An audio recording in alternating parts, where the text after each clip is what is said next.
اکبر اللہ اکبر۔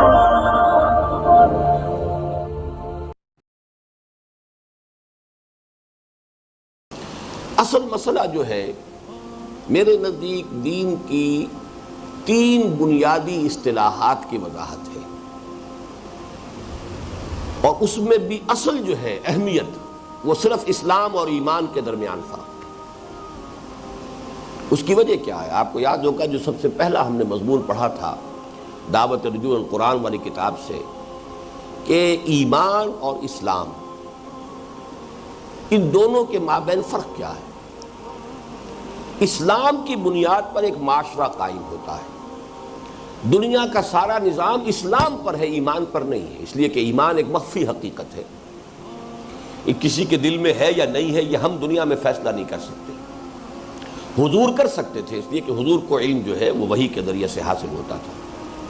کوئی شخص منافق ہے یا مومن ہے، حضور کو اس کے بارے میں کہنے کا اختیار حاصل تھا۔ ویسے بھی یہ کہ ایک تو آپ کو وحی کے ذریعے سے علم حاصل ہوتا تھا، دوسرے یہ کہ جو آپ کو اللہ نے بصیرت دی تھی، اس لیے کہ آپ نے تو فرمایا ہے کہ میں اپنی پشت پر بھی سے بھی دیکھتا ہوں، یہ آپ کے اپنے الفاظ ہیں۔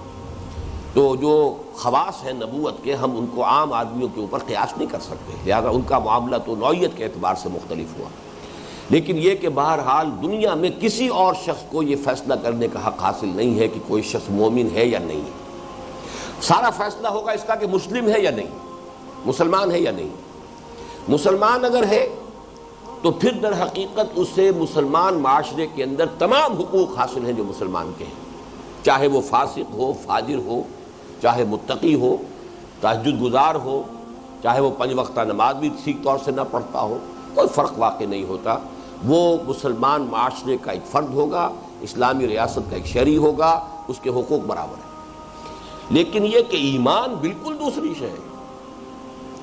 ایمان قلبی یقین کا نام ہے، اور ایمان پر فیصلے ہوں گے قیامت کے دن۔ وہاں یہ نہیں دیکھا جائے گا کہ دنیا میں یہ شخص جو ہے اسلامی ریاست کا شہری سمجھا جاتا تھا یا نہیں سمجھا جاتا تھا، یہ مسلمانوں کا کوئی بہت بڑا قائد تھا، بڑا لیڈر تھا، بہت بڑا جو ہے پیشوا تھا، مرشد تھا، کیا تھا، کچھ بھی ہوا کرے، وہاں تو سارے فیصلے ہوں گے ایمان پر، کہ اگر دل میں ایمان ہے تو معاملہ علیحدہ ہے، دل میں ایمان نہیں ہے تو چاہے تقویٰ کا کتنا ہی لبادہ اوڑھ رکھا ہو، چاہے دینداری کے کتنے ہی اپنے اوپر جو ہے وہ لباس اس نے کسی شخص نے جو ہے وہ اوڑھ لیے ہو، لیکن یہ کہ بہرحال اللہ تعالیٰ کے ہاں فیصلے قیامت کے دن ایمان کی بنیاد پر، دنیا میں تمام تر فیصلہ اسلام کی بنیاد پر۔ اور یہ اصل میں بہت ہی فنڈامنٹل بات ہے۔ حقیقت ایمان کے موضوع پر میرے 5 روز کے یہاں محاضرات ہوئے تھے، ان کے ویڈیو آڈیو کیسٹس موجود ہیں، میں نے اس میں تفصیل سے بیان کیا کہ اس میں کیا کیا لوگوں سے غلطیاں ہوئی۔ سب سے پہلی غلطی جو ہوئی ہے وہ خوارج سے ہوئی کہ انہوں نے گناہ کبیرہ کی بنیاد پر تکفیر کا فیصلہ کرنا شروع کر دیا۔ کسی نے گناہ کبیرہ کا ارتکاب کیا، کافر ہو گیا، کافر ہو گیا تو مرتد ہو گیا، مرتد ہو گیا واجب القتل ہے، مباح الدم ہے، اب اس کا خون جو ہے حلال ہے، خون بہا دینا جائز ہے، اس کا مال جو ہے وہ مال غنیمت کے طور پر آپ اس کو حاصل کر سکتے ہیں۔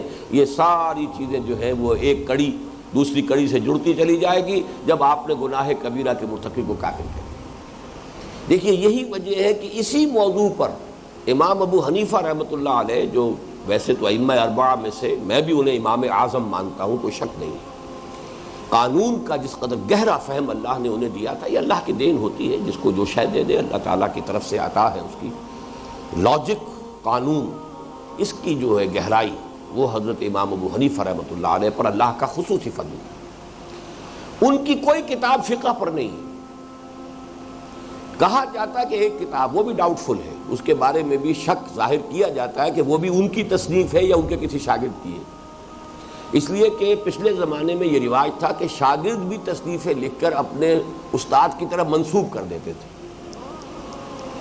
قاضی ثناء اللہ پانی پتی رحمۃ اللہ علیہ تفسیر لکھ رہے ہیں، تفسیر کا نام تفسیر مظہری ہے، اور مرزا مظہر جانے جانا رحمۃ اللہ علیہ شہید جو ہے وہ ان کے استاد بھی تھے اور ان کے پیر اور مرشد بھی تھے۔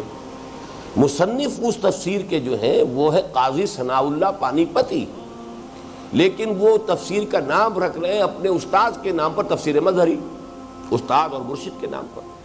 تو اس بات کا امکان ظاہر کیا جاتا ہے کہ الفقہ الاکبر جو واحد ایک کتاب ہے جس کے بارے میں گمان غالب یہ ہے کہ وہ تصنیف ہے امام ابو حنیفہ رحمۃ اللہ علیہ کی، اس کے بارے میں بھی یہ شک ظاہر کیا گیا ہے کہ وہ اصلاً امام صاحب کی تصنیف نہیں بلکہ ان کے کسی شاگرد کی تصنیف ہے جس نے تعظیماً منسوب کر دیا ہے اسے اپنے استاد کی طرف۔ لیکن یہ کہ بہرحال اگر ہے تو وہی ایک تصنیف ہے، وہ فقہ الاکبر ہے، وہ انہی موضوعات پر ہے کہ اسلام تکفیر کب ہوگی، گناہ کبیرہ کا مرتکب جو ہے کافر نہیں ہے، یہ تمام چیزیں۔ المسلم و کف لکل مسلم، تمام مسلمان آپس میں درجے کے اعتبار سے برابر ہیں۔ جب کسی کی تکفیر ہو گئی وہ زیرو ہو گیا، اب اس کے اسلامی ریاست کے حقوق جو ہے وہ ایک مسلم کی شہری کی حیثیت سے ختم ہو گئے، بلکہ وہ تو اسلامی ریاست میں تو مرتد ہے، واجب القتل ہے۔ لیکن یہ ہے کہ جب تک تکفیر نہیں ہوئی ہے، کتنا بڑے سے بڑا گناہ کیا ہو، اس نے فرض کیجئے شادی شدہ ہونے کے باوجود اگر اس نے زنا کیا، رجم کر دو، اس سے بڑی سزا اور کیا ہوگی؟ پتھر مار مار کے کسی کو ہلاک کر دینا، لیکن پھر نماز جنازہ پڑھی جائے گی، وہ مسلمان مانا جائے گا، مسلمان مرا ہے۔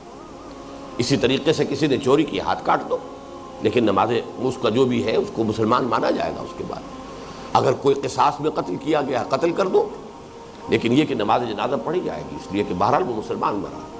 تو اس حوالے سے ان چیزوں کے مابین اگر انسان جو ہے وہ ذرا سی غلطی کرے تو بات وہی ہو جاتی ہے کہ یک لحظہ غافل گشتم و 100 سالہ راہم دور شد، کہ ذرا سا کسر ہوئی اور کہیں سے کہیں بات پہنچ گئی، گناہ کبیرہ کا مرتکب کافر ہو گیا۔ اس کے بالکل برعکس کام کس نے کیا ہے؟ وہ اہل تشیع نے کیا ہے۔ اس دنیا میں فیصلے کرنے لگے کہ مومن کون ہے، مسلم کون ہے، اس لیے وہ اپنے آپ کو کہتے ہیں مومن بھائی۔ باقی مسلمانوں کو آؤٹ آف چیریٹی، یہ بھی ان کا بڑا یوں سمجھیے کہ ان کی بڑی مہربانی ہے کہ کہتے ہیں کہ ہم انہیں مسلمان مانتے ہیں۔ حضرت ابوبکر کو، حضرت عمر کو، حضرت عثمان کو، جو بڑے سے بڑا روادار شیعہ ہوگا وہ کہے گا ہاں مسلمان مانتے ہیں۔ مومن ماننے کو وہ تیار نہیں ہے۔ مومن تو ان کی فہرست میں چند ہیں، 5-6 ہیں افراد بس، باقی سب کے سب مسلم ہیں۔ تو یہ ایک بات صحیح ہے کہ مومن اور مسلم میں فرق ہے، یہ تو ہمارا سورہ حجرات کا بڑا مرکزی درس ہے۔ قالت الاعراب آمنا قل لم تؤمنوا ولكن قولوا اسلمنا ولما يدخل الايمان في قلوبكم۔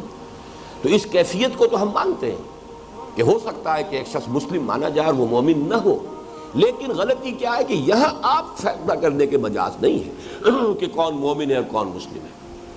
یہ اللہ کے ہاں جا کر کھلے گا معاملہ۔ آخرت میں جو فیصلے ہوں گے وہ ایمان کی بنیاد پر ہوں گے۔ دنیا میں ہم صرف اسلام کا فیصلہ کر سکتے ہیں۔ یہ شخص کافر تھا، ہندو تھا، عیسائی تھا، فلاں تھا، اب مسلمان ہو گیا، اب مسلمان ہے، یا یہ شخص مسلمان تھا اپنے اس قول کی وجہ سے یا فعل کی وجہ سے، یا اس نے جو بھی خود جو ہے اعلانیہ اپنا مذہب تبدیل کیا، وہ کافر ہو گیا۔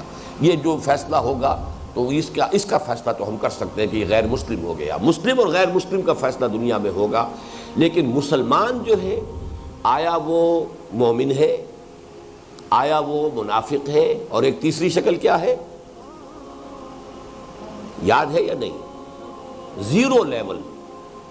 اس لیے کہ اس کو ہمارے عام علماء نہیں مانتے، لیکن میں اس آیت سے استنباط کر کے یہ ثابت کرتا ہوں کہ ایک زیرو لیول بھی ہو سکتا ہے کہ دل میں خلا ہے، نہ ایمان نہ نفاق، اور در حقیقت آج کے مسلمانوں کی عظیم اکثریت اسی کیٹیگری میں ہے۔ منافق نہیں ہے لیکن مومن بھی نہیں ہے۔ مومن اگر ہوں تو دنیا میں سربلند ہو، انتم الاعلون ان کنتم مومنین، سربلند تو ہم ہیں نہیں، مومن ہم نہیں ہو سکتے، لیکن منافق بھی نہیں۔ بیچ کی ایک کیٹیگری ہے اس وقت، اور اس آیت سے میں نے اسی لیے ثابت کیا قالت الاعراب آمنا قل لم تؤمنوا ولكن قولوا اسلمنا ولما يدخل الايمان في قلوبكم۔ ایمان کی نفی تو نہایت مؤکد انداز میں کر دی گئی۔ لم تؤمنوا اس میں بھی تاکید کا رنگ ہے، ما آمنتم کی بجائے لم تؤمنوا کہنے کے اندر یہ زیادہ زور ہے۔ نمبر 2 اس کے بعد فرمایا ولما يدخل الايمان في قلوبكم، تمہارے دلوں میں ابھی تک ایمان داخل نہیں ہوا، لیکن اس کے ساتھ ہی فرمایا وَإِن تُطِيعُوا اللَّهَ وَرَسُولَهُ لَا يَلِدْكُم مِّنْ أَعْمَالِكُمْ شَيْئًا، اگر تم اللہ اور اس کے رسول کی اطاعت کرتے رہو گے تو تمہارے اعمال میں کوئی کمی نہیں کرے گا، اجر و ثواب میں۔ منافق کا یہ معاملہ ہو نہیں سکتا، منافق کا تو کوئی عمل اللہ کے ہاں قبول ہے ہی نہیں۔ لہذا اسی آیت میں ثبوت موجود ہے کہ وہ نہ مومن ہے نہ منافق ہے.